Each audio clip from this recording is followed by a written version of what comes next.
नाज़रीन, ब्रेक के बाद एक दफ़ा फिर आपको खुशामदीद कहते हैं। सेठी साहब, अब दिलचस्प सवाल ये है कि आप अभी हम डिस्कस, आपने पूरा बैकग्राउंड बता दिया इंसर्जेंसी का भी। एक बड़ी दिलचस्प बात है कि भुट्टो साहब के दौर में वहाँ ऑपरेशन हुआ, ज़िया साहब के दौर में कोई इंसर्जेंसी नहीं, 90 की दहाई में कोई इंसर्जेंसी नहीं, फिर मिलिट्री और एक जो कहा जाता है एक डेमोक्रेटिक गवर्नमेंट थी उस वक्त भी, उसके दौर में इंसर्जेंसी, यानी कि एक फौजी दौर और एक सिविलियन दौर, उन यानी कि 80s और 90s और फिर एक सिविलियन इंसर्जेंसी चल रही है। अर्ज ये है कि जो 70s की इंसर्जेंसी थी उसका एक मोटी मोटी उसकी रीज़न थी कि आपको याद होगा 70 के इलेक्शन जब हुए तो बलूचिस्तान के अंदर बलोच नेशनलिस्ट जो थे उनको अक्सरियत मिली। उस वक़्त नॉर्थ वेस्ट फ्रंटियर प्रोविंस में बलोच और पश्तून नेशनलिस्ट वली खान और मौलाना मुफ्ती JUI की पार्टी, इन्होंने गवर्नमेंट वहाँ बनाई थी और मौलाना मुफ्ती भी बड़े फ्रंटियर के नेशनलिस्ट करार दिए जाते थे। तो जैसे ईस्ट पाकिस्तान में एक नेशनलिस्ट सेंटिमेंट उभरा, उसी तरीके के साथ वेस्ट पाकिस्तान के अंदर भी एक सिंधी नेशनलिज्म, भुट्टो साहब, बलोच नेशनलिज्म, खैर बख्श मरी, अताउल्ला मेंगल, शेरू मरी, गौस बख्श बिजंजो, और फ्रंटियर में वली खान और मौलाना मुफ्ती। तो ये एक यूनिवर्सल किस्म का पाकिस्तान के अंदर फिनोमेनन था। अब जब ईस्ट पाकिस्तान अलहदा हो गया तो यहां वेस्ट पाकिस्तान के अंदर जहां 4 प्रोविंसेस थी, वहां भुट्टो साहब ने ये जो 2 हुकूमतें बनी थी नेशनल अवामी पार्टी की, उनके साथ भुट्टो साहब का चलना मुश्किल हो गया। भुट्टो साहब की तबीयत थोड़ी सी ज़रा ऑटोक्रेटिक थी, ये सरदार थे, नवाब थे, और इनका भी बड़ा वो था ये कि हम अपनी जगह पे हैं जो हैं, आप होंगे प्राइम मिनिस्टर। और उससे पहले 1973 की कॉन्स्टिट्यूशन बनी थी जिसमें सब ने जाके सिग्नेचर किया था कि प्रोविंशियल ऑटोनॉमी होगी, जमहूरियत होगी, वगैरह वगैरह वगैरह। और उसके फ़ौरन बाद भुट्टो साहब ने इनकी हुकूमत को डिसमिस कर दिया और वहाँ प्रेसिडेंट्स रूल लगा दिया और इन सबको गिरफ्तार कर लिया और नेशनल अवामी पार्टी को सुप्रीम कोर्ट के जरिए एक कालादम पार्टी करार दे दिया। तो देखिए ना, जुल्म हुआ ना, इस किस्म का जुल्म, सियासी जुल्म।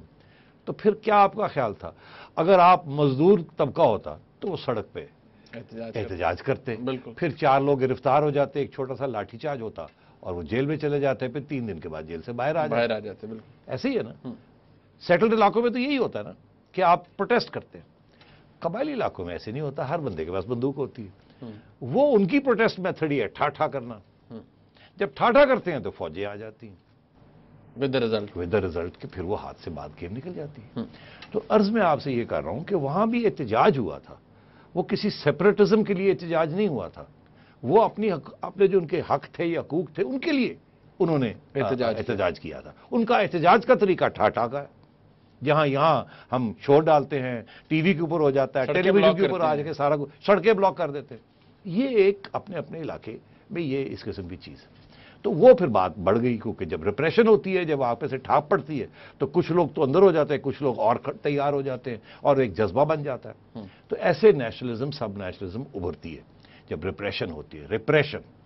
तो ये भुट्टो साहब की गलती थी, साफ कहना चाहिए कि उन्होंने बलोच सरदार और पठान और पश्तून लोगों को, जो उनके नुमाइंदे थे, मुंतखब नुमाइंदे थे, उनके साथ ज्यादती की, उनको उनकी हुकूमत से बरतरफ कर दिया। अब आए ज़ियाउल हक साहब। अच्छा, ज़ियाउल हक साहब ने आके सबको रिलीज कर दिया क्योंकि उनका प्रॉब्लम भुट्टो साहब के साथ था।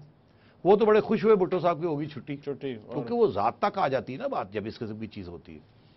और उसके बाद नेशनलिज्म जो थी वहां की, वो बिल्कुल जिसे कहते हैं ना, स्लीप, सोने चली गई, मतलब it just went to sleep. Ziaul Haq साहब ने लोगों को, किसी को मुलाजमतें दे दी, बच्चों को किसी को अकोमोडेट कर लिया रियासत के इदारों में, किसी को शिप बिल्डिंग कॉन्ट्रैक्ट्स दे दिए, और अल्लाह खैर सल्ला बलूचिस्तान बिल्कुल काम हो गया 80s में। ठीक। और जो लोग बलोच ट्राइब्स के गुरिल्ला फाइटर्स वगैरह जो कि अफगानिस्तान में जाके जिन्होंने पनाह ली थी, उन्होंने वहां कैंप्स बंद किए और वापस आ गए और आके गवर्नमेंट के साथ सलाम दुआ ली और अपने काम शुरू कर दिया वापस। ठीक है। अब आइए आप 90s में हम भूल चुके हैं। मोहतरमा ने, क्योंकि उस वक्त सर नवाब बुगटी उभर रहे थे, ہر حکومت، نواز شریف صاحب کی حکومت، پھر محترمہ کی حکومت، پھر نواز شریف صاحب کی حکومت، سب نے کوآپریٹ کیا. یہاں تک کہ جب نواز شریف صاحب پرائم منسٹر تھے تو سردار عطا اللہ مینگل کے صاحبزادے اختر مینگل چیف منسٹر تھے بلوچستان، جو آج جسے کہتے ہیں کہ سیسیشنسٹ بنا ہوئے ہیں. بالکل یہ وہ صاحب ہیں جو ایک زمانے میں آپ کے چیف منسٹر تھے. تھے. بالکل. تو اس کا یہ مطلب ہے کہ جب آپ اکوموڈیٹ کرتے ہیں لوگوں کو، انکلوڈ کرتے ہیں، You bring them into the system. تو جب وہ سسٹم میں آ جاتے ہیں تو ان کا ایک سٹیک بن جاتا ہے. جب آپ ان کو دھکیلتے ہیں، ڈسمس کرتے ہیں، چپیڑے مارتے ہیں، تو پھر پنجاب جیسے ٹائر نہیں وہاں برن کرتے، وہ اٹھا لیتے ہیں. وہاں عام سٹرگل شروع ہو جاتی ہے. کیونکہ ان کی سٹرگل ہی کوئی نوعیت ہی وہ ایک دوسرے کے خلاف بھی جب جدوجہد کرتے ہیں، یہ لڑائی جھگڑے کرتے ہیں تو ہتھیاروں سے کرتے ہتھیاروں سے کرتے ہیں. تو یہ اس کو سمجھنا کہ یہ ایک ملٹری انسرجنسی ہے، یہ غلط بات ہے. It is a form of protest, no more and no less. اس کو مس ریڈ کرنا ایز این انسرجنسی اور as a secessionist movement is bad political understanding, which is what happened. تو 10-20 سال وہاں کچھ نہیں ہوا. وہ انکلوڈڈ تھے وہاں کی پروونشل حکومت میں بھی اور فیڈرل حکومت میں بھی اور سینٹ میں بھی. لڑائی وہ کرتے تھے کہ ہمیں یہ دیجئے یہ دیجئے، مگر ہتھیار اٹھا کے انہوں نے آپ کے ساتھ جنگ نہیں کی. آئیے مشرف صاحب، ہاں جی، what flayed the اب میں آپ کو بتا رہا ہوں نا کہ وہ دوست کیوں پیسفل تھے اور مشرف صاحب نے کیا کیا. اور بڑی مختصر میں آپ کو بتاؤں گا، میں لمبی کہانی نہیں کھینچنا چاہتا. 2002 میں جو مشرف صاحب نے الیکشن کروائے، پاکستان کی افواج کی لیڈرشپ جو کہ مشرف صاحب ریپرزینٹ کرتے تھے، ان کا یہ فیصلہ تھا، اور میں نے جنرل مشرف کی انٹرویو کی تھی 99 کے اینڈ میں، جس میں انہوں نے کہا تھا کارگل ٹھیک کیا ہم نے، اور ہندوستان کے ساتھ ہم نے لڑائی کرنی ہے کیونکہ ہم نے کشمیر لینا. ان کا پالیسی جو تھی، جو نواز شریف صاحب نے سیٹ کی تھی، اس کے بالکل برعکس تھی. ان کو ضرورت تھی اسلامک جہادی ایلیمنٹس کی as assets, as alliance partners. ان کا خیال تھا کہ بھٹو PPP کو ختم کرنا ہے اور نواز شریف کو ختم کرنا ہے. دونوں کو جلا وطن کر دیا، اور ایک تیسری فورس کریٹ کرنی ہے ISI نے، جس کا نام ہم نے رکھا تھا ملٹری ملا الائنس. ہم نے رکھا تھا، انہوں نے رکھا تھا متحدہ مجلس عمل. انہوں نے مین سٹریم پارٹیز کو ختم کر کے 2002 کی الیکشنز میں انہوں نے متحدہ مجلس عمل کو کھڑا کیا، اور ان کو KP میں بھی، فرنٹیئر پروونس میں بھی کھڑا کیا، اور جو بلوچستان کے اندر بھی جو مولانا حضرات تھے ان کو سپورٹ کیا، اور جو سیکولر نیشنلسٹ ایلیمنٹس تھے ان کے خلاف کیسز شروع کر دیے. جب ان کے خلاف کیسز کیے، ان میں سے ایسے لوگ بھی تھے جو اس کے پہلی حکومت میں منسٹرز رہے تھے. خیر بخش مری کے 2 بیٹے منسٹرز تھے، ان کے خلاف کیسز ہو گئے، کسی کے اوپر مرڈر کیس، کسی کے اوپر، تاکہ وہ ان کو الیکشن سے دور رکھا جائے. ان کو سیاسی طور پر ایلیمنیٹ کر رہے تھے. ایلیمنیشن تھی. It was a political strategy کہ ہم نے JUI کو اور جماعت اسلامی اور ان لوگوں کو ہم نے پاور میں لانا ہے، اس کے ساتھ ہم نے سب کچھ چلانا ہے، اور MQM کے ساتھ، اور پیپلز پارٹی اور مسلم لیگ نے ان کو ختم کرنا ہے. اس سے یہاں کیا ہوا؟ جلا وطن ہو گئے. پارٹیز بیچاری بیٹھ گئی جا کے. یہی ہوتا نا سیٹلڈ علاقوں میں. وہاں ایسے نہیں ہوا. وہاں انہوں نے اٹھا لیا. اب فرق کیا تھا اس اٹھانے میں اس وقت کمپیئر ٹو اس کو اٹھانے میں پرانے وقت جب 70s میں ایک بندوق اٹھائی تھی تو لوگ اٹھ کے افغانستان چلے گئے تھے پناہ کیمپس بنانے کے لیے. میں آپ کو بتا رہا ہوں کیمپس تو بن گئے تھے، مگر یہ سراسر ہسٹری میں جھوٹ لکھا گیا ہے جو ہماری ریاستوں نے لکھا ہے. نہ امریکہ نے بلوچستان کے انسرجنٹس کو ہیلپ کی، نہ سوویت یونین نے کی، نہ ہی افغان حکومت نے کی. یہ بیچارے ان کے جو کیمپس تھے وہاں بڑے برے حالات میں تھے، اسی لیے وہ انسرجنسی کامیاب نہیں ہوئی. اب فرق اس دفعہ یہ تھا کہ ہندوستان کے ساتھ آپ نے 90s میں جہاد کی تھی، اور اس جہاد کا اثر ابھی تک چل رہا تھا. جنرل مشرف نے جہاد 2004 میں ختم کی. جی ہاں بالکل. تو جب بلوچستان میں یہ سچویشن ہوئی تو ہندوستان نے سوچا آہا ہمارا موقع، ہمارا وقت آ گیا ہے. انہوں نے ہمارے ساتھ سارے 1990s میں ہمیں جہاد کشمیر میں کروائی، اور اب ہمارا موقع آیا ہے. پہلی بات. دوسرا بات، افغانستان کے ساتھ آپ کے تعلقات ٹھیک نہیں تھے، کیونکہ آپ یہاں دوسرے قسم کے ایسٹس بناتے رہے ہیں، اور افغانستان کی حکومت کے خلاف ان کو آپ نے یہاں پناہ دی بھی. تو افغان حکومت نے بھی بلوچ انسرجنٹس کو پناہ دے دی. اب ہوا کیا؟ ایک طرف پش فیکٹر تھا، ہم ان کو دھکیل رہے تھے، دوسری طرف پل فیکٹر تھا، آئیے ہم آپ کی مدد کرتے ہیں. ہاں. تو یہ اس وجہ سے یہ انسرجنسی اتنی کامیاب ہوئی. اب جتنی انسرجنسی کامیاب ہوتی ہے मुनीब उतनी रिप्रेशन बढ़ती। जितनी रिप्रेशन बढ़ी मुशर्रफ के अंदर, कोई प्रोविंशियल हुकूमत किसी की रिट नहीं थी, फौज की, एमआई की, आईएसआई की और एफसी की रिट थी। और फिर उन्होंने वही किया जो उनकी ट्रेनिंग है, क्रश करो। अब ये सूरत हाल ये है कि पुश फैक्टर फुल चल रहा है, पुल फैक्टर फुल चल रहा है, और वहां रिप्रेशन हो रही है, वो अटैक कर रहे हैं आपकी सिक्योरिटी एजेंसीज के ऊपर और सेटलर्स के ऊपर, आप उनके लोगों को मार रहे हैं और स्टेट तबाह हो रही है पाकिस्तान, और स्टेट पाकिस्तान की तबाह हो रही है। मैं लास्ट बात कर दूं बिफोर द क्लोज।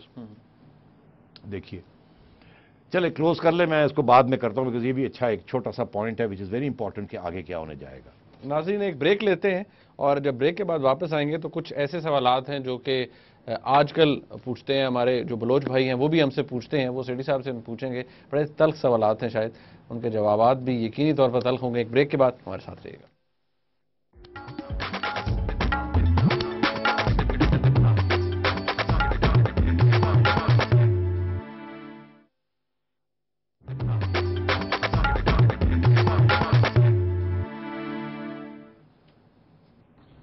नाज़रीन, आर्मी चीफ जनरल कियानी ये फरमाते हैं कि इस वक्त बलूचिस्तान के अंदर कोई मिलिट्री ऑपरेशन नहीं हो रहा। सेठी साहब, अब सवाल ये है कि अगर कोई मिलिट्री ऑपरेशन नहीं हो रहा तो जिस तरह की म्यूटिलेटेड बॉडीज़ आती हैं, जिस तरह से लोगों को मारा जाता है, लाशें मिलती हैं और जिस हालत में मिलती हैं, IGFC कहते हैं कि जी आप साबित कर दें कि एक आदमी भी FC के पास हो, फिर ये कौन करता है?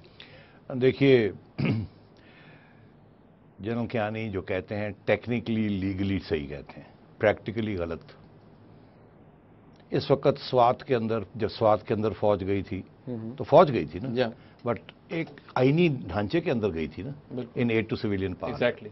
फौज जहां भी जाती है ड्यूरिंग पीस टाइम, एक कानून और आइन के तहत जाती है, उसको प्रोविंशियल गवर्नमेंट तलब करती है, उसको एक राइट्स मिलती हैं, वो जाती है।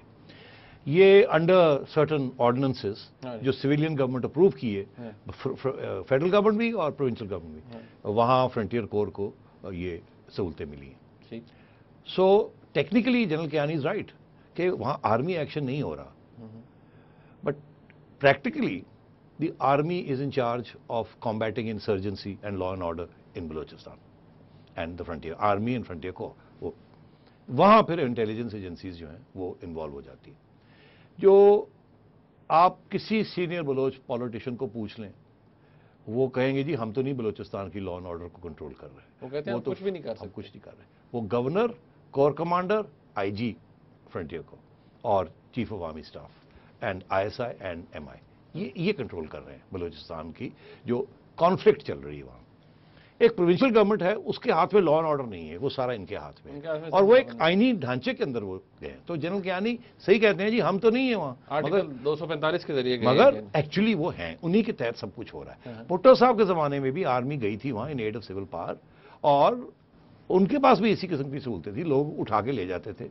मुझे पकड़ के ले गए 7 महीने में, मैं भी डिसअपेयर्ड रहा हूं, मुझे पता है कि कौन मुझे पकड़ के ले गया, कहां किस यूनिट में मुझे रखा और क्या क्या क्या हुआ। और हाई कोर्ट ने उस वक्त ये कहा था कि हमारी ज्यूरिसडिक्शन ही नहीं है। जब हेबियस कॉर्पस रिट फाइल हुई थी मेरे बारे में, तो हाई कोर्ट के बेंच बैठा था, उसने कहा जी हमारी कोई ज्यूरिसडिक्शन नहीं है, वो ले गए तो ले गए।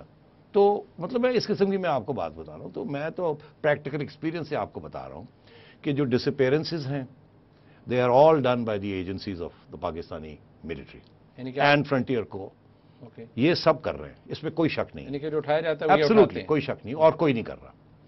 दूसरी चीज, ये जो सेटलर्स मारे जा रहे हैं, ये बलोच इंसर्जेंट्स मार रहे हैं, कोई no two ways about it.